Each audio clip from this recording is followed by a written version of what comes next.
என் நிலைமையை உங்களுக்கு எப்படி புரிய வைக்கிறதுன்னு எனக்கு தெரியும். சொல்லுப்பா, புரிஞ்சுக்கிறேன். நான் ஒரு பெண்ணை விரும்புறேன். யார? என் கூட காலேஜில் படிக்கிறவன். அவளைத்தான் நான் கல்யாணம் செஞ்சுக்குவேன். குழந்தை பாத்தி ஐயா, என் தம்பி எவ்வளவு தூரம் முன்னேறிட்டான்னு. என் முன்னால நின்னு பேசக்கூட பயப்படுறவன் என்னென்ன வார்த்தை பேசிட்டான் பாத்தியா? காதலிக்கிறீங்களா? நானும் தாண்டா மேடையில 1000 பேரை காதலிக்கிறேன். அது நடிப்பு, பொழப்புக்காக. அதையே வாழ்க்கையில கடைபிடிச்சிருந்தேன்னா இத்தனை நாடு நம்ம குடும்ப வண்டி ஓடி இருக்காதா தம்பி? அதுக்காக உங்க பேச்ச கேட்டு விருப்பம் இல்லாத பொண்ணை கல்யாணம் செஞ்சுக்கிட்டு காலம்புறாவும் கஷ்டப்பட நான் தயாரா இல்ல.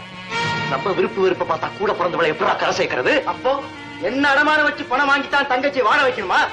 இது என்ன கல்யாணமா இல்ல வியாபாரமா?